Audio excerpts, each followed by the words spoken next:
Est-ce que tout le monde est là? Bah ça va, super Dreddle. Aujourd'hui, on va traiter un peu d'actualité et on va surtout revenir sur ce qu'on a vu la semaine dernière. À savoir, eh bien, on était resté sur quoi? On était resté sur Evmos. Et qu'est-ce qu'on a comme nouvelle actuellement? Une nouvelle qui est arrivée à peine hier, c'était le 2 novembre. Donc c'est une nouvelle de quoi? C'est la fondation Evmos qui a réussi à lever plus de 27 millions de dollars en tokens. Et ça, c'est une bonne nouvelle. Et pourquoi c'est une bonne nouvelle? Usemond, aka Ponziman. Salut à Marchen. C'est une bonne.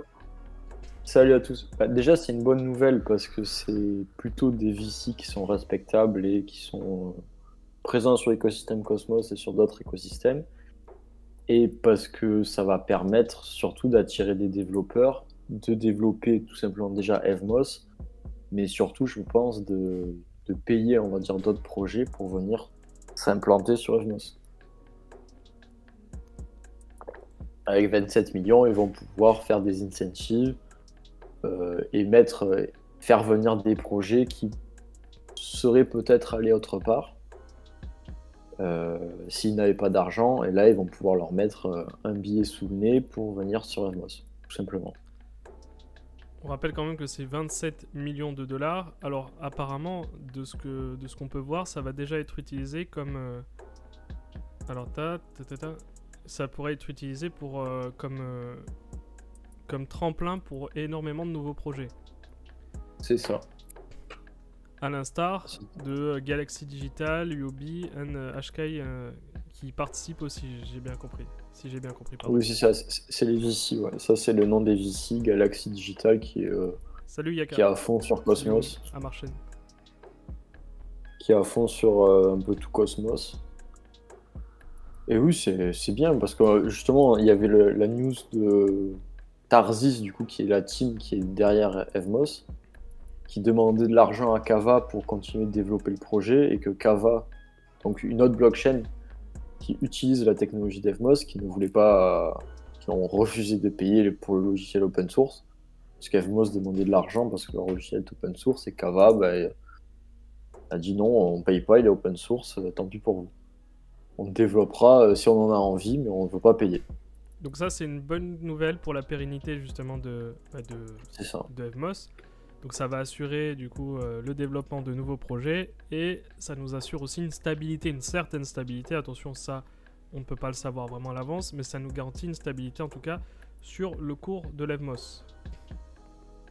Evmos d'ailleurs qui est actuellement à 1,90$, qui a un peu chuté depuis la dernière fois, mais qui reste stabilisé malgré tout. C'est ça, et surtout avant tout, c'est plutôt sur le long terme, parce que sûrement que les VC, comme toujours, ils achètent des tokens lock, donc après, on ne sait jamais le prix auquel ils ont acheté, bien sûr, parce que ça doit être sûrement avec un discount qu'ils ont acheté, mais ça veut dire que au moins des gens plus ou moins intelligents pensent que d'ici 3 ans, quand leur token ne sera plus lock, Evmos existera encore et vaudra quelque chose. Ouais, et c'est pas des petits VC, parce que c'est quand même des mecs qui ont mis 27 millions au total quand même. 27 millions de dollars, ça se paye pas comme ça. C'est une belle somme. Exactement. Et ça, c'est le gros avantage d'utiliser Evmos et la crypto en général, c'est qu'on peut facilement lever des grosses sommes pour des bons projets comme c'est le cas d'Evmos. Il y a d'autres choses aussi à dire. Là, on a parlé d'Evmos, évidemment. Vu qu'on va parler, on va faire un live un peu condensé, on va passer tout de suite à l'actualité suivante. On va passer bien sûr, au vote, à la proposelle 82 d'Atom 2.0 pour que bien vous votiez pour que Atom 2.0 voit le jour.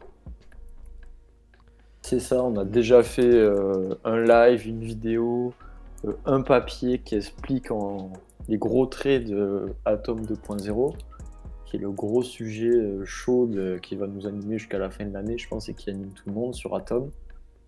Où là, si on regarde la gouvernance d'Atom, il y a pas moins de 3 proposals, 81, 82, 83, qui sont arrivés, et qui déchaînent les foules avec Atom 0, Atom 2.0, Atom 1. Chacun y va. Donc l'ancien fondateur, Jae Kwon, il vote ses proposals de Atom 1 pour faire une autre constitution pour Atom, et la proposal Atom 2 qui semble passer, et alors que les autres me semblent être rejetés, mais en tout cas, il faut voter, Oui, ne serait-ce que pour donner son avis, c'est ça.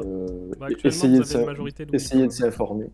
Oui, voilà, 91%, on voit qu'il n'y a pas trop d'équivoque. Le papier va passer, je pense. Et pour Les une gens fois, c'est soutiennent. exactement. Et pour une fois, c'est un vote qui va dans votre intérêt, hein, dans notre intérêt. Donc, pour une fois que lors d'un vote, vous avez vraiment du pouvoir, eh bien, faut en profiter. Et je vous invite du coup à voter tout ce que vous voulez, hein. Moi, j'ai voté oui, mais vous n'êtes pas obligé de faire la même chose. Si vous êtes en désaccord complet avec Atom 2.0, vous pouvez bien faire valoir votre veto, ou bien vous abstenir, ou bien voter non.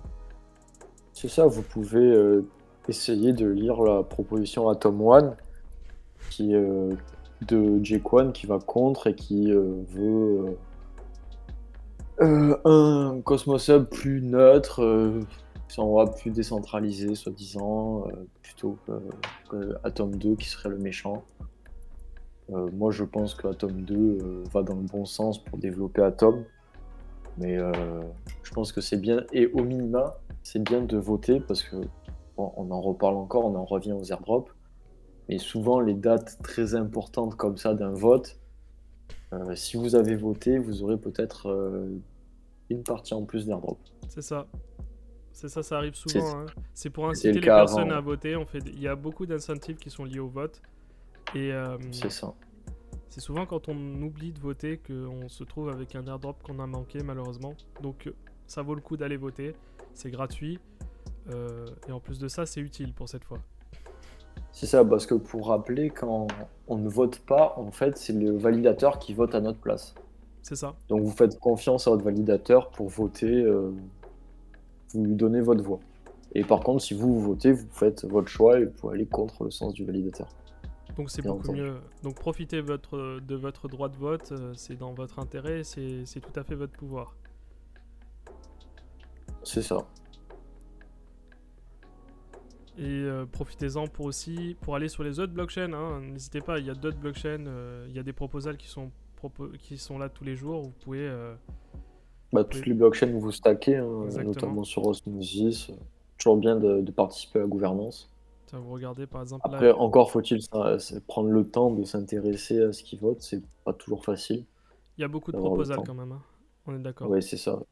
Des fois, il y en a qui sont un peu inutiles, mais là, sur Cosmos, c'est vraiment. Je pense que c'est depuis 3 ans, il n'y a pas eu de proposal aussi importante. Donc, ça vaut le coup de re-regarder les papiers, regarder les vidéos, parce que c'est très. Enfin, il faut comprendre, il faut essayer de comprendre les enjeux d'Atom 2.0. Ça, il y a un Martian qui m'a partagé un compte Twitter qui propose, enfin, qui met en avant toutes les gouvernances, tous les proposals qu'il y a. C'est excellent, merci. Je le partage et je vous invite à y aller. Ça, vous pourrez suivre toutes les proposals qu'il y a à chaque fois sur le réseau Cosmos, sur le Cosmos Hub en général, parce qu'il y a aussi Juno, Like, etc. Ou sinon, pour la suite, qu'y a-t-il de nouveau là dans l'écosystème DeFi en général et pas forcément en crypto? Pour parler rapidement de NFT, comme vous le savez, je ne sais pas si vous êtes passé à côté ou pas, mais il y a bientôt aussi Instagram qui va lancer la possibilité en fait de montrer ses NFT. C'est même plus que ça en fait. Là, on change complètement de sujet, on parle d'Instagram et des NFT, mais c'est Facebook, du coup Facebook, Instagram, Meta, le groupe Meta, qui passe complètement dans les NFT. Donc on savait déjà qu'ils voulaient introduire les NFT. Donc si vous possédez un NFT, vous pourrez le partager sur Instagram ou Facebook et montrer que c'est votre NFT. Bon, soit c'est intéressant si vous avez envie de montrer à vos amis, vos connaissances que vous possédez tel NFT. Mais alors déjà là, ils vont prendre en compte pas mal de blockchains, principalement Polygon, ETH, mais aussi Solana. Et ce qui est surtout, je pense, qui est assez nouveau et novateur, c'est qu'en fait, ils vont carrément devenir une marketplace. ils vont aller vendre, acheter, des achats. On va pouvoir acheter et vendre des NFT sur Instagram, comme sur OpenSea. Ouais, c'est une véritable marketplace, oui, oui. Après, Oui, l'idée, c'est vraiment ouais. de pouvoir les montrer comme ça sera le cas, je pense, en France aussi à un moment, pour Twitter. Comme vous le savez, les PP Twitter aux États-Unis peuvent être liés à votre adresse, alors qu'en France, c'est pas encore le cas. C'est ça. En France, c'est pas possible. Là, Instagram, c'est déjà possible en France, mais je crois que c'est pas tous les comptes. C'est uniquement quelques comptes. C'est encore un peu en bêta. C'est pas, Parce qu'il y a pas marqué, disponible partout. ils ont testé avec des créateurs américains pour Ouais, il y l'instant. a des créateurs. Ouais, et non, mais non, c'est même tout le monde qui peut aux États-Unis. Ouais, Presque tout le monde peut, mais en fait, je sais pas comment ça fonctionne précisément, mais ils prennent au hasard un pool d'applications, de personnes, d'utilisateurs qui auront accès aux nouvelles features, et les autres, ben, on attend. les autres, ils Si attendent. vous Ouais. êtes- ouais, les autres attendent. Bon, on va voir ce que ça va donner. Au moins, ça va permettre de populariser les NFT, de les rendre plus accessibles à monsieur et madame tout le monde, et surtout à un public beaucoup plus jeune. Bah, c'est de voir qu'une des plus grosses boîtes de réseaux sociaux s'intéresse aux NFT, il va carrément faire une marketplace. Donc vois ça comme un business rentable dans le futur de faire de l'achat et de la vente de NFT. Bon, après, Facebook est beaucoup en perte de vitesse et essaye de se renouveler, mais il voit la crypto comme le futur et les NFT rentrent dedans. Donc c'est très intéressant. Tiens, il y a Marchen qui nous dit Band et la poule Band Osmo plus 130%. C'est qui le prochain? Bah écoute, je vais te le dire tout de suite. Qu'est-ce qu'on peut regarder là comme pool de liquidité rapidement pour faire un peu une parenthèse? On a quoi là Les comme pool poules, intéressante? Là actuellement, il y a Jackal, ouais, Osmo. il y a Jackal, mais après ça, c'est un peu toujours pareil. C'est un peu la mécanique qu'il y a sur tous les DEX, c'est-à-dire que vous avez un shitcoin, donc un token plus ou moins random, on ne sait pas trop ce qu'il fait, ou qui n'est rien de révolutionnaire. Ils font un petit airdrop, le token chute terriblement. Ils proposent une pool ou un stacking avec des APR incroyables. Ouais. Tout le monde va dessus et en fait, petit à petit, comme le token en fait ne sert à rien, personne ne l'utilise autre que pour profiter des APR, bah, le prix s'effondre et retourne insatiablement vers les abysses parce qu'il n'y a rien, il n'y a aucune pression achetée sur ces tokens. Ouais, c'est ça. Bah, la Mais oui, plupart du temps, c'est ça. Malheureusement, tu te retrouves avec des tokens qui. C'était le cas si je c'est regarde. ça. D'ailleurs, je vais vous montrer. Pour montrer certains tokens. Bah, enfin, là, je sais pas si je peux le montrer, mais moi, je me souviens, c'était le Comdex. Au début, Comdex, bon, bah, c'était magnifique. On gagnait énormément de rewards, et puis à la fin, il n'y avait plus rien du tout. Bah, ça a été tout, hein. Ça a été les tokens qu'il y avait qui sont sortis sur Juno, c'était Marble, c'était tous ces tokens. Qu'est-ce qu'il y avait? Il y avait Hop, il y avait C'est vrai, ouais. des millions de tokens qu'on sait pas trop. Rack, je crois, il y avait le Raccoon. Enfin, tous ces tokens avec des noms bizarres d'animaux ou de on sait pas quoi. Alors, bien sûr, tu vois des APR énormes, tu te dis, ouais, je vais y aller. Peut-être tu vas y aller, tu vas faire du profit. Mais tu restes une semaine, quoi. Une semaine, peut-être tu vas arriver à faire du profit. Mais là où tu fais le plus de profit, c'est d'acheter en bas et de revendre quand les gens sont en train de locker leurs tokens pour profiter des incentives. Effectivement, ouais. Ouais, non, mais il a raison. Là, je viens de regarder. Effectivement, Band Protocol a pris par rapport à l'Osmo. Pardon, je regardais ça. C'était 130% sur 24 heures. Oui, après, je t'avoue que je connais pas Band Protocol, mais enfin, je connais pas. Bah, Si, je connais, mais c'est un oracle, mais ils ont oui, peut-être voilà. eu une annonce. J'ai pas regardé, j'ai pas vu passer d'annonce. Il y a sûrement eu une annonce quelque part ou un partenariat qu'on a raté. Exactement. D'ailleurs, si vous connaissez pas Dexriner, franchement, c'est le top si vous voulez suivre la moindre crypto sur toute la DeFi en fait. C'est le top dans la mesure où vous avez des graphiques. Vous pouvez faire, si vous êtes un magicien ou Madame Irma, vous pouvez même faire des prévisions avec vos graphiques. Vous pouvez faire de l'analyse Tu veux technique pas si nous ça. faire une petite analyse technique, ouais. On va faire de l'analyse technique. On peut regarder cette courbe là, si elle monte là-haut, on peut revoir que ça. Et puis si je me trompe, de toute façon, c'est pas grave parce que, comme on dit, c'est que le cycle ne s'est pas passé correctement et blablabla. C'est ça. Mais oui, Dex Screener, c'est super. Enfin, ça prend en compte Osmosis, ça prend en compte presque toutes les blockchains et tous les nouveaux tokens, c'est pas mal. Ouais, d'ailleurs, faisons un petit point sur l'analyse technique, hein, sans vouloir vexer. Non, mais il faut le dire. L'analyse technique aujourd'hui sur YouTube, en tout cas, ça ressemble un peu à ça va monter sauf si ça baisse. Hein, je dis ça comme ça, hein, mais il y en a beaucoup qui vous sortent des théories en disant oui, alors moi je me base que sur l'analyse technique, il n'y a que ça de vrai et tout. Quand vous allez dans les traders de marché, hein, la majorité vous diront 20% c'est l'analyse technique, 80% c'est l'analyse fondamentale. Donc faites attention aussi aux mecs qui vous vendent systématiquement du rêve sur les analyses techniques en disant qu'ils ont la technique et qu'il faut acheter derrière leur formation. Je dis ça, je dis rien.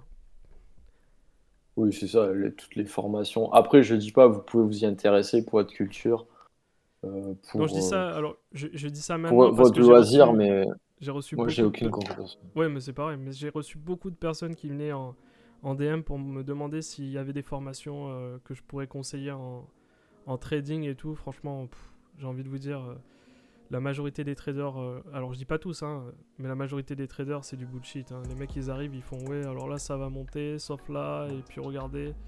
Franchement, profitez d'un contenu gratuit, voilà, vous n'avez pas besoin de payer. Il y a sûrement des bons traders qui vous donnent du bon contenu, donc profitez-en. C'est ça. Effectivement, et je pense que il n'y a que du contenu gratos, il y a ça. La majorité des personnes, en fait, à part si vous êtes exceptionnel, et quand bien vous fasse si vous pensez être exceptionnel, mais je pense que tu as plus vite fait d'être gagnant en misant sur le long terme que vouloir battre le marché sur le court terme et à la fin tu perdras forcément. Enfin, moi, c'est mon humble avis. Je suis tout à fait d'accord avec toi. En voulant battre le marché, malheureusement, tu te feras dépouiller le plus souvent. Sur la répétition, peut-être tu vas gagner 2 fois, mais bon, c'est comme les paris sportifs, c'est comme tout. C'est ça qui me fait peur, c'est que c'est. À la fin, le seul qui gagne, c'est celui qui vend des formations, tu vois. Oui, voilà, mais c'est ça, c'est toujours les formateurs qui s'enrichissent en vendant des formations. Et pas derrière, avec leur technique de trading incroyable qu'ils peuvent vous vendre. Bon, petite parenthèse, c'était pour parler de ça rapidement. Là, on a divagué. Ouais, on est parti sur complètement autre chose. Quand même, il y a des nouveautés aussi. Voilà, non, j'étais sur Telegram. Ah, voilà, ça c'est un point hyper important. Ça, faut qu'on s'y attarde au moins quelques minutes quand même pour bien mettre le point. Vous vous rendez compte quand même qu'il y a Hetzner. Hetzner, je sais pas si vous savez, c'est un hébergeur. Ils ont des serveurs tout simplement. C'est comme OVH. Exactement comme OVH. Qui ont banni tous les nodes Solana. Vous allez me dire, ok. C'est ça, donc 20% du réseau Solana qui est sorti. Qui est sorti. Et vous allez me dire, bon, d'accord, on s'en fout de Solana. Ok, nous, on veut parler d'Atom. Ouais, sauf que les nodes Atom, ils sont aussi chez Hetzner. Et c'est là que la question peut se poser de savoir s'ils vont pas être éjectés aussi.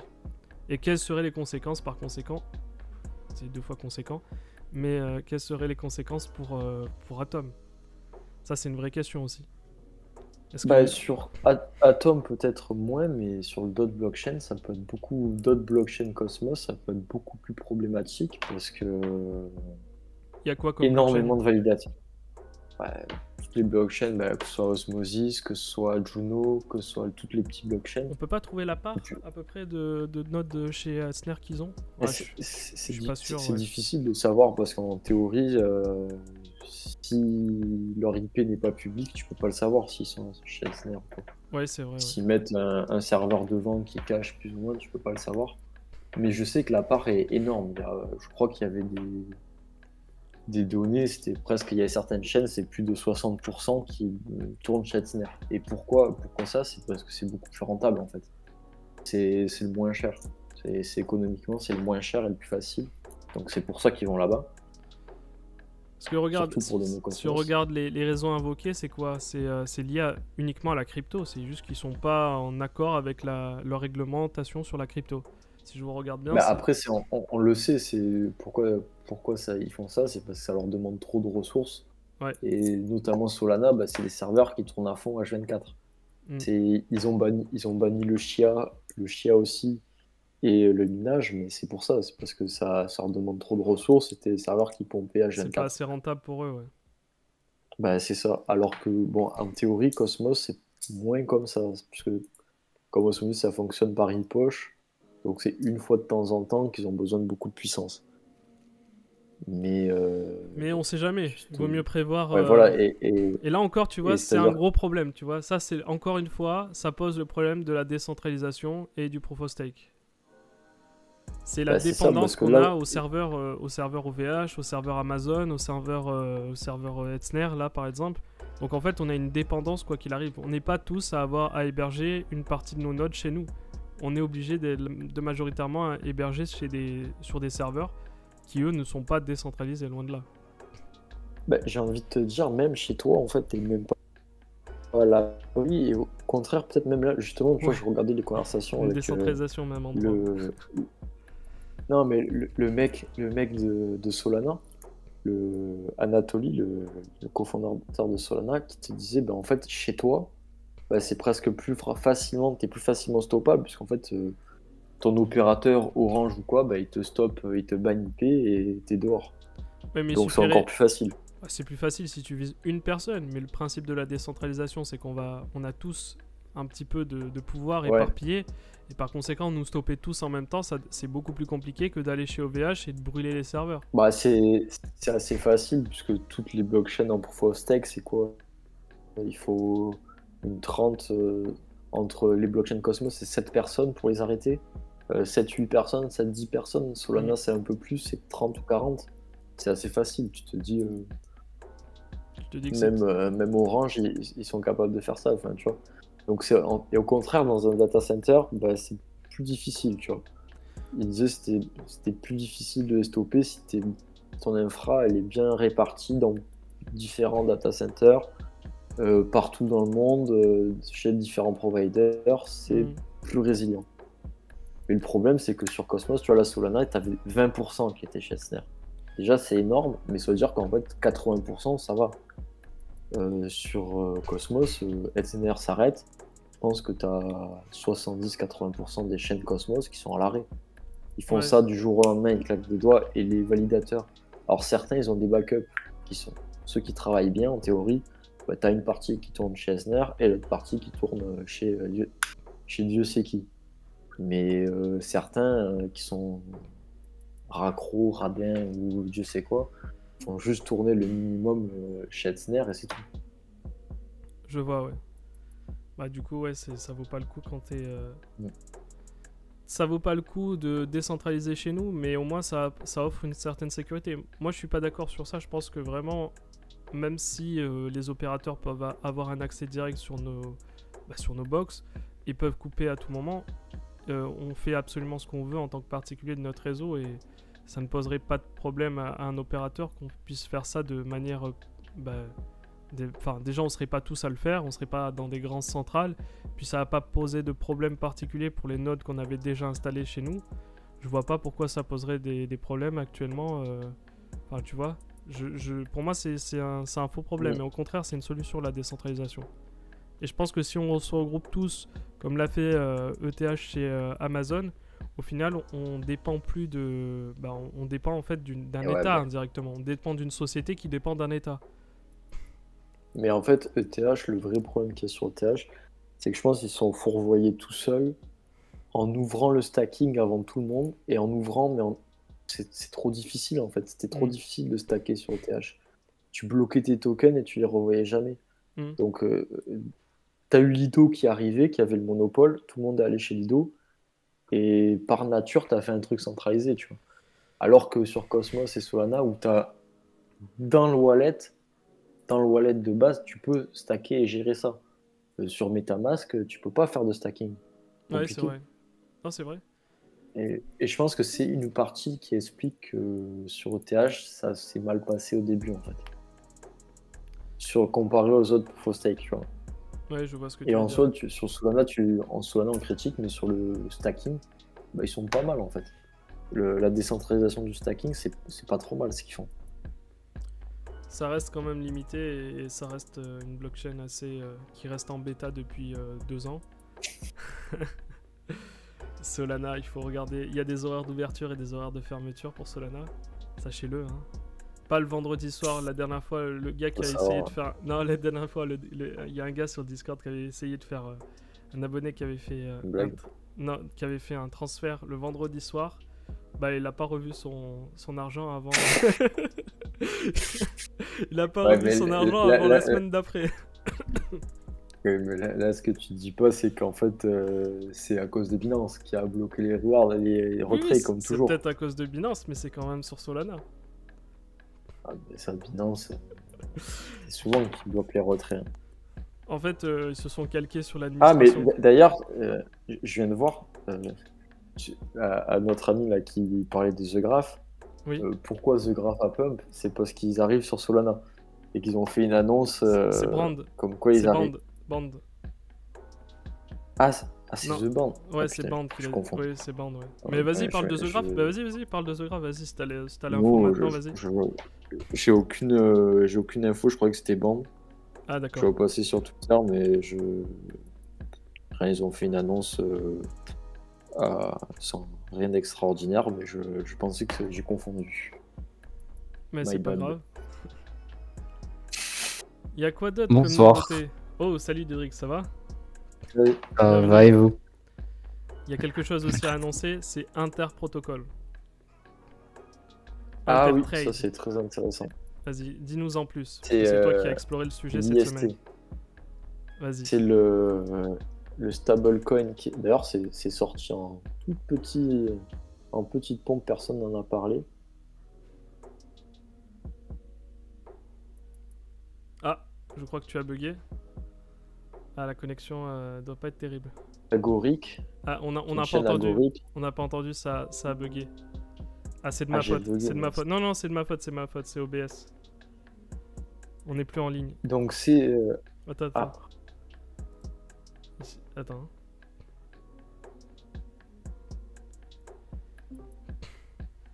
Ah, le stream s'est arrêté, attends. Fais chier.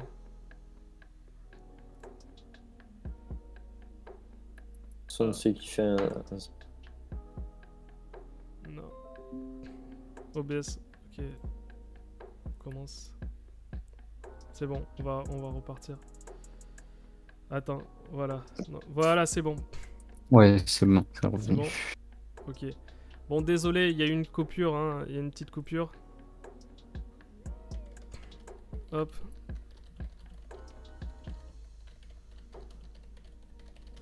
Voilà. Vas-y, tu peux reprendre. Je pense que c'est bon. Est-ce que vous m'entendez? Tout est ok? Oui. Ouais, on t'entend. Nickel. Bon, vas-y, on peut continuer.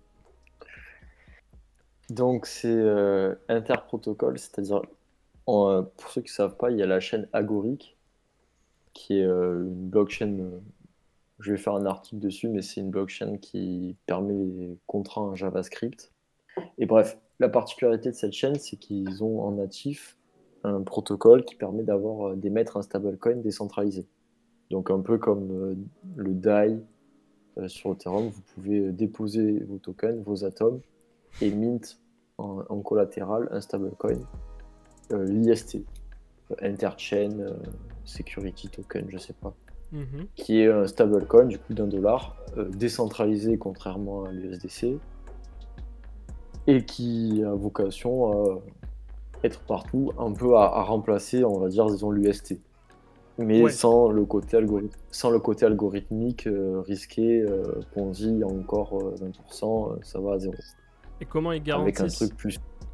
Quelle est leur méthode pour garantir? Comment ils garantissent?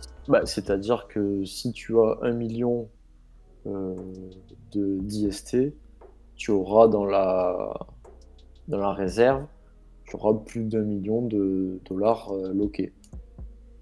D'accord. Et après, en fait, ils ont des mécanismes qui sont intéressants. C'est-à-dire que si tu mets tes tokens en collatéral, tu as un stacking plus important.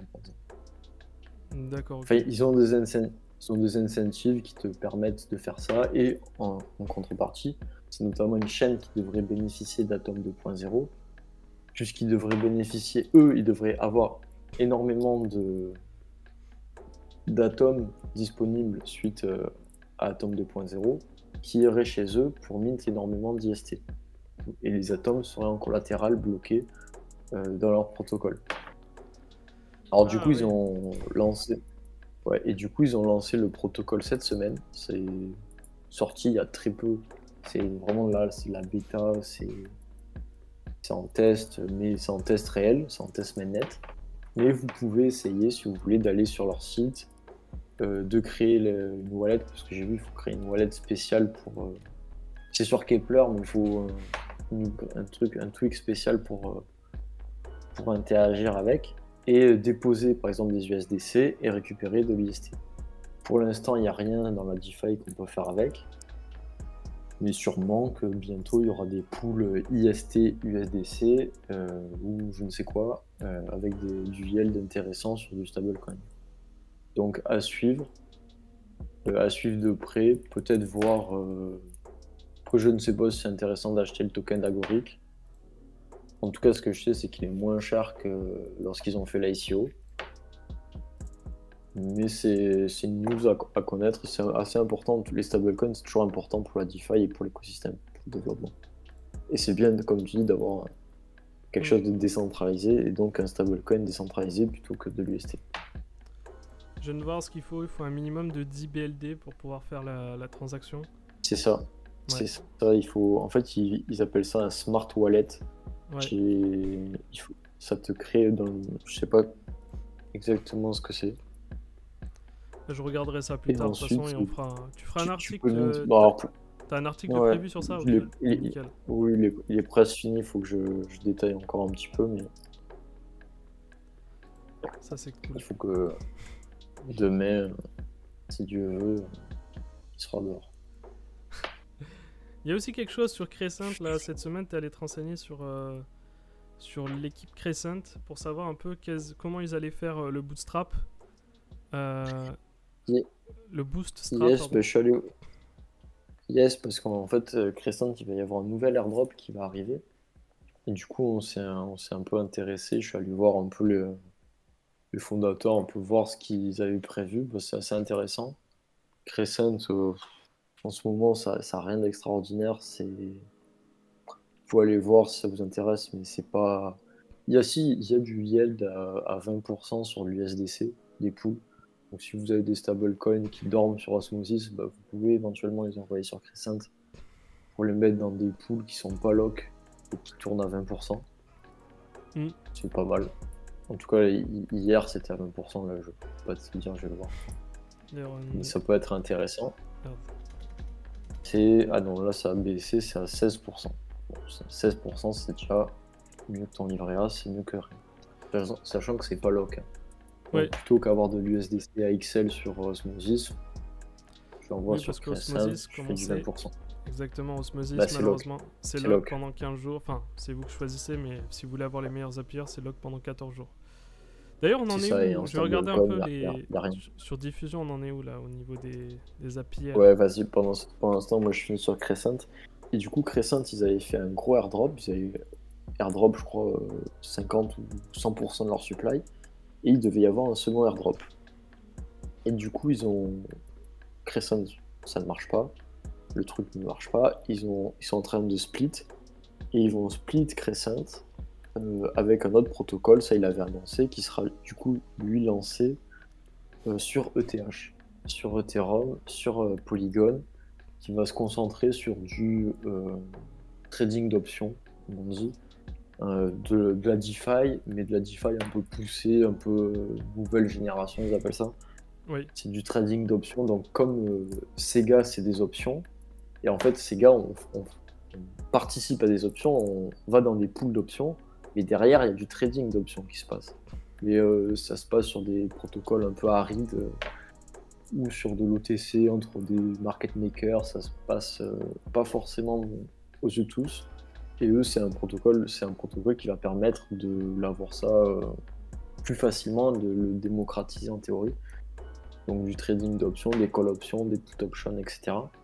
et ça sur Polygon, et de la DeFi plus normale avec du lending, du leverage, etc. sur ETH. Et du coup, il va y avoir un airdrop. C'est-à-dire que ceux qui avaient déjà eu l'airdrop Crescent, vous n'allez pas avoir de nouveau des tokens Crescent, mais vous allez avoir de ce nouveau token sur ETH. Et si par contre, vous achetez du Crescent, là actuellement, donc peut-être qu'il y a des gens qui vont acheter du Crescent pour espérer avoir cet airdrop. Si vous soldez du Crescent ou vous l'avez en LP, vous aurez un airdrop de ce nouveau token. En gros, il faut voir ce token comme un split. Et ils sont en train aussi de faire une levée de fonds pour ce nouveau protocole, de ce que je comprends. Après, il faut savoir que le mec nous dit qu'ils abandonnent pas Crescent, que soi-disant il y a beaucoup plus de devs, il y a une vingtaine de devs sur Crescent, alors qu'il y en aura moins sur ce protocole. Oui, voilà. Dans la réalité, Crescent a pas été la réussite qu'ils attendaient. Peut-être que c'est un renouveau un peu comme ils ont fait avec Gravity Bridge à l'époque. Gravity Bridge avait été un échec complet et ils ont relancé avec Crescent. Crescent est à nouveau un petit échec, on va dire, il faut dire la vérité. Là, ils essaient de relancer. Si on compare à Osmosis, c'est un échec. C'est ça. Ouais. Mais du coup, il y a quand même des nouveautés qui vont arriver sur Crescent avec du farming de LP. C'est ça. L'idée, c'est qu'ils n'arrivent pas à se positionner on va dire, concurrent d'Osmosis. Donc, ils essayent de trouver des failles et ils essayent d'attaquer un marché que Osmosis ignore. Et c'est quoi ce marché? C'est de lister tous les nouveaux tokens. Tous les petits tokens. Osmosis a du mal à faire ça et du coup Crescent veut prendre cette part-là. Enfin, le nouveau token que Crescent va mettre en place, son but, ça sera justement de lister tous les petits tokens.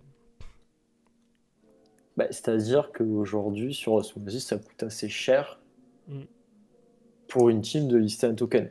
Vous allez me dire, mais pourquoi ça coûte cher? En fait, je comprends pas. Parce que c'est gratuit de faire une pool sur Osmosis, c'est permissionless. En gros, aujourd'hui, par exemple, vous regardez la pool de Jackal ou de Territory ou de je ne sais quel token, ou de Rebu, je sais pas.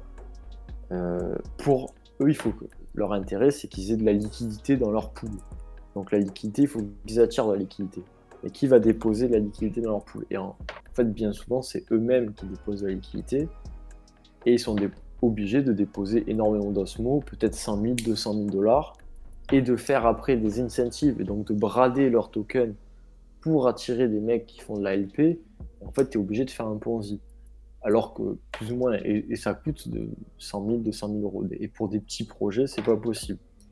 Et Crescent, ils veulent en gros faire de Crescent un DEX d'innovation avec, comme ils vont intégrer des market makers, donc du coup du DEX d'order book, du DEX order book et des market makers, là tu as besoin de beaucoup moins de liquidité, parce que si tu n'as pas beaucoup d'achats, un bon market maker avec 10 ou 20 000 $, et des bots, des algorithmes qui font du trading, là ça arrive, tu fais des ordres, tu mets un carnet d'ordres et ça fluidifie le prix du token et ça marche très bien.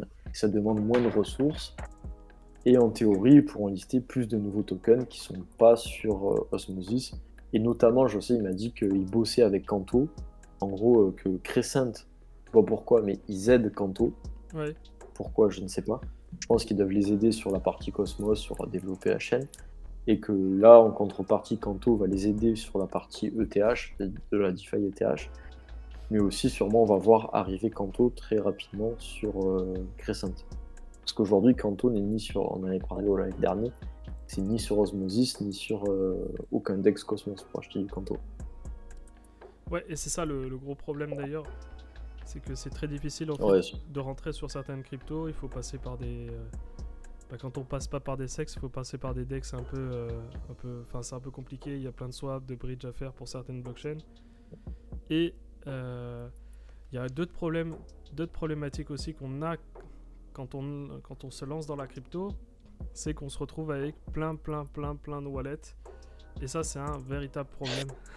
Allez, vas-y, raconte-nous ta péripétie de la semaine. Non, alors c'est très simple, c'est que moi d'ailleurs, je me suis retrouvé à être bloqué sur Orbital Ape à vendre mes NFT. Je pouvais pas vendre mes NFT. Pourquoi? Bien tout simplement parce que j'avais plusieurs wallets qui étaient en conflit. J'avais une wallet, la wallet MetaMask qui était en conflit avec la wallet Rabbit. Et je me suis pas rendu compte et du coup c'était impossible. Pendant une semaine, j'arrivais plus à utiliser mes wallets, c'était impossible. Et du coup, j'ai essayé de trouver une wallet qui pouvait justement les réunir tous. Et je parle de tous, c'est-à-dire wallet Solana, wallet Ethereum, etc. Et de mettre tout dans une wallet. Et j'ai trouvé une wallet, c'est une wallet française. C'est une wallet qui a été développée par des Français, qui n'est pas française, mais ça s'appelle XDeFi. Je sais pas si vous connaissez. On avait déjà fait un tuto avec Usemonde sur... c'était sur quoi déjà? Sur Nomic. C'est sur C'était sur le Nomic, ouais. testnet Nomic d'ailleurs. C'est Je vous ça, ouais. incite à le faire si vous l'avez pas encore fait, vous avez encore le temps. Oui, Si vous êtes éligible à l'airdrop, effectivement, faites-le ouais. parce que vous allez avoir une part d'airdrop en plus. Hein. XDeFi, du coup, c'est une wallet qui va vous permettre... D'ailleurs, j'ai prévu de faire une vidéo avec toi. Enfin, on a prévu de faire une vidéo tous les deux sur XDeFi pour présenter quel est l'intérêt de cette wallet. C'est quoi? Bien, c'est simplement que vous allez avoir tout réuni en une seule wallet. Au lieu d'avoir MetaMask, Phantom, Kepler, etc., bah là, vous avez une seule wallet qui les gère tous. Enfin, qui va gérer toutes les clés privées. Et ça, c'est beaucoup plus simple à C'est utiliser. ça, c'est une wallet multi-chaîne pour les débutants.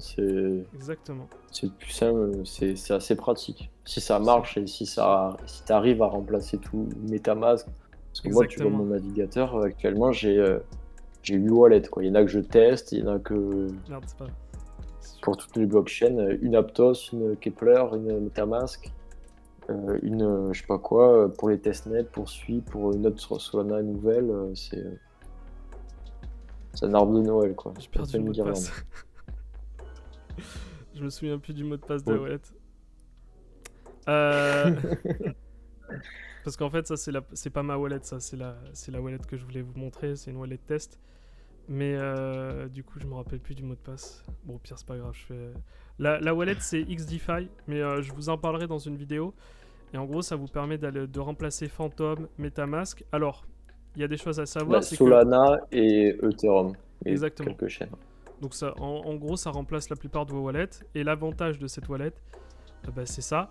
Mais il y a une autre chose aussi, c'est que vous allez me dire, ouais, d'accord, mais quand on se connecte à un site, on nous demande une wallet MetaMask. Eh bien, cette wallet, elle va s'interposer entre le site et MetaMask et elle va obtenir on va dire, l'accréditation avant. Ce qui veut dire que quand vous allez mettre wallet MetaMask sur le site, eh bien, en fait, c'est XDeFi qui va s'ouvrir. C'est ça. Donc, en fait, ils ont repris MetaMask. Ils ont repris ce que faisait MetaMask. Sauf que vous avez... Ce qui est pas mal, c'est qu'ils vont... Ouais, vas-y, je t'écoute, vas-y. Excuse-moi. C'est qu'ils vont intégrer Cosmos et Osmosis aussi. Ah, c'est excellent. D'ici la fin de l'année. Ils m'ont dit ils vont intégrer Cosmos et Osmosis. Ouais. Donc du coup, c'est compliqué les mots de passe. Jamais tu te souviens de ton mot de passe de ta wallet Bitcoin où il y a 100 000 Bitcoin dessus. T'as oublié. Bah, le pire, tu rigoles. Mais hier, j'ai pas retrouvé avec toi. On était en direct en plus tous les deux. On était en vocal. J'ai pas retrouvé un truc. J'ai retrouvé 2000 krill que j'aurais pu vendre à la TH, mais que j'avais complètement zappé, que j'avais obtenu en 2018, que j'aurais pu vendre 8000$ et qui ne valent plus que 700$. Bon, voilà. C'est déjà pas mal de retrouver 700$ sur son matelas, mais... Ouais, mais bon.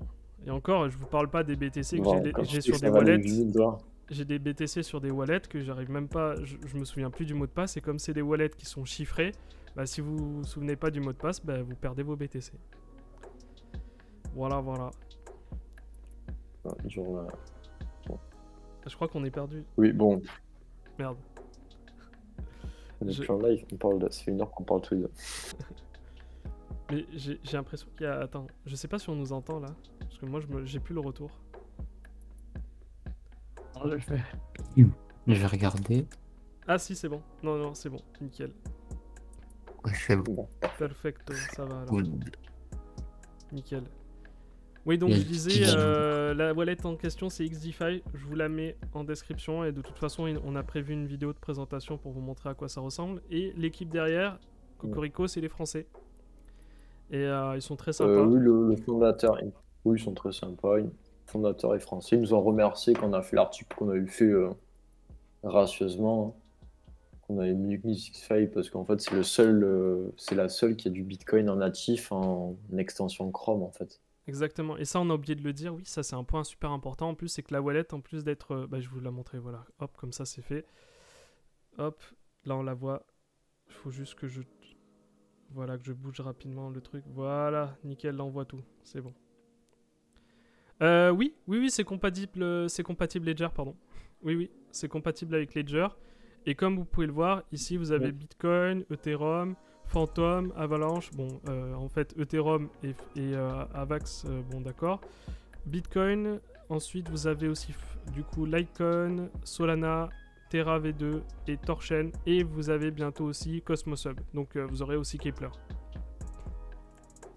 Ouais, une partie, peut-être pas toutes les chaînes, parce qu'en fait, j'ai l'impression que c'est quand même un peu.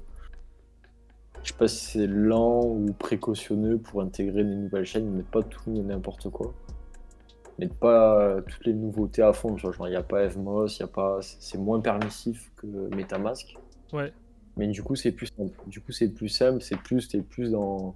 Allez, j'ose dire dans un truc un peu Apple, un peu permissionné, mais pour débuter, pour quelqu'un qui veut pas se casser la tête, je trouve ça bien plus propre que MetaMask. Et plus facile.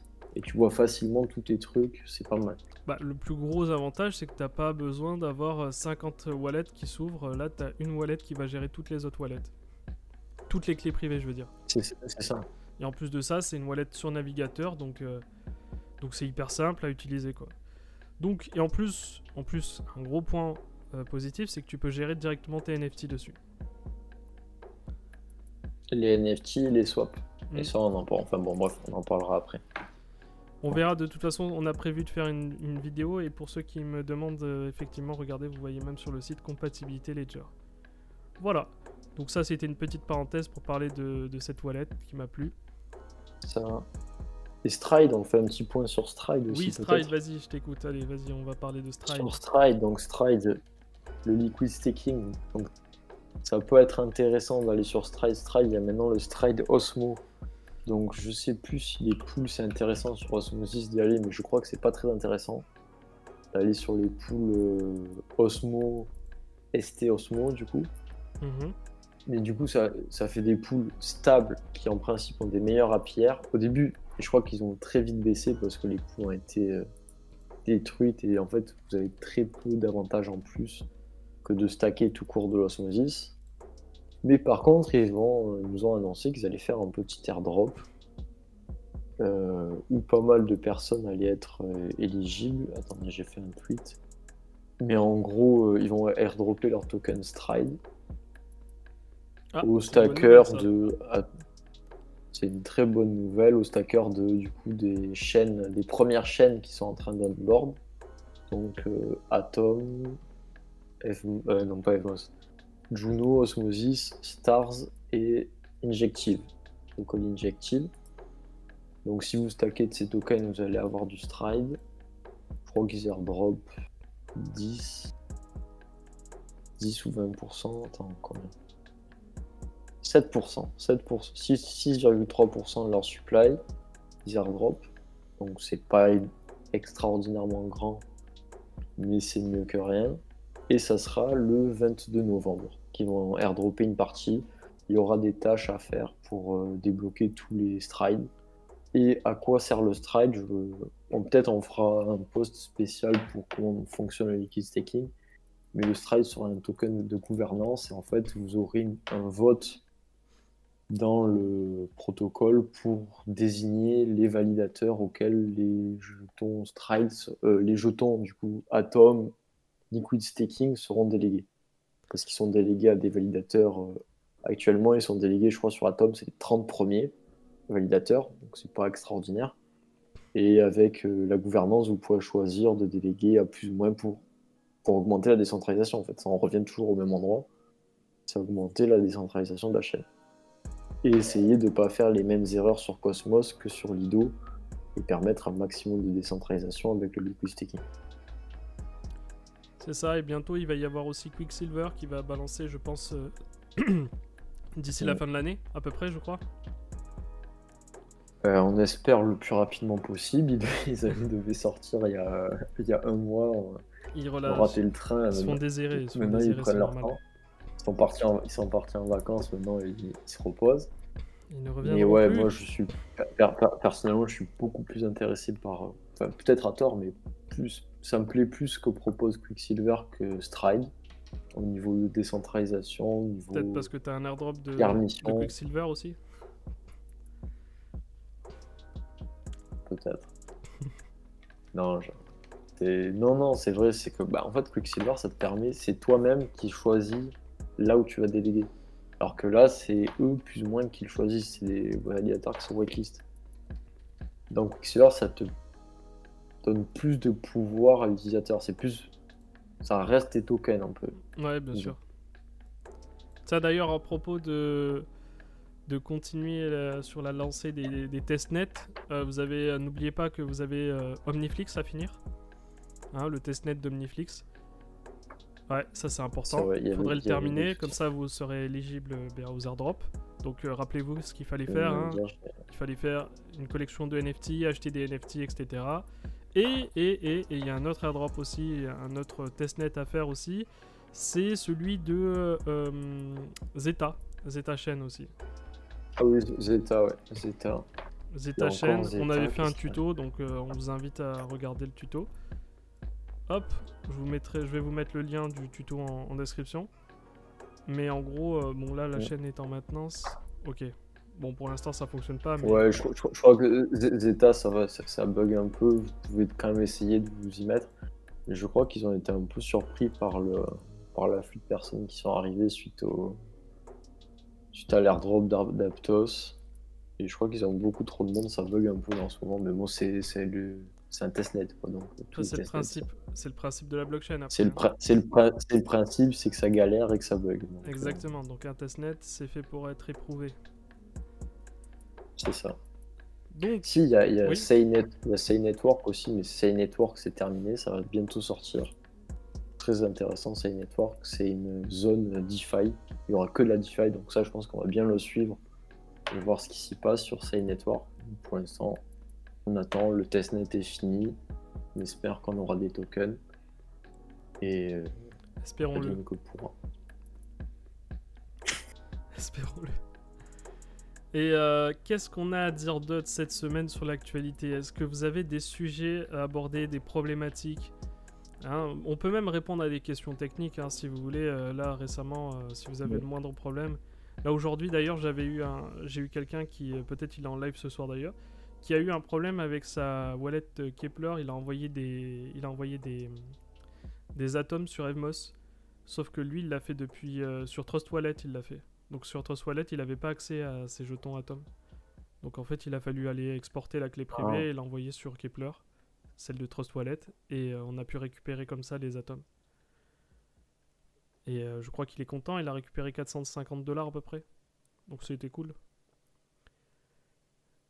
Sinon, il y a aussi sur les hacks, quelque chose qui est assez intéressant sur Cosmos, c'est que si jamais certains voient qu'ils se font hacker et quand dans leur wallet, d'un coup, ils voient leurs tokens qui sont un delegate, donc on a volé leur clé privée, parce qu'il faut d'ailleurs, faites très attention, Kepler n'existe pas sur Mozilla. Il n'y a pas d'extension Kepler sur Mozilla. Oui, c'est vrai, oui. Tous les extensions Kepler sur Mozilla, c'est des fakes. C'est si vous remettez votre seed, vous faites hacker. Et du coup, il y a des personnes qui se retrouvent avec leurs tokens en unbonding. Donc là, qu'est-ce que tu fais pour tu as tes tokens stackés, ils sont en unbond et tu sais que c'est pas toi qui les unbond. Et qu'est-ce qu'on fait alors? On fait quoi? Qu'est-ce qu'on fait? Tu nous appelles. Tu nous appelles, on te donne les contacts. Non, il y a des validateurs, il y a des groupes qui sont mis où en fait ils font des bots qui essayent du coup de front-run le hacker et du coup de vite, tu leur donnes ta seed vu que de toute façon c'est perdu et ils essayent de front-run la TX et donc du coup au bloc près de bombarder une TX pour passer avant le hacker et récupérer les tokens, les envoyer sur notre wallet saine. Et s'ils réussissent, ils te prennent un parti pourcentage bien sûr de ce qui a été sauvé. Ils t'aident mais pas gratuit. Et ça s'appelle Cosmos Rescue. C'est des validateurs, c'est de l'aide, mais bon, c'est jamais gratuit. Cosmos Rescue. Attends, je vais mettre le lien. Est-ce que tu peux mettre le lien au pire? Ils ont un Twitter, non? Ah bah oui. Je crois, oui. Oui, oui, bah oui. Après, faire attention que ce soit bien soit pas fake, mais oui, ils ont un Twitter. Hop. Ça m'a ouvert Telegram. Tac. Twitch. Hop, je l'envoie.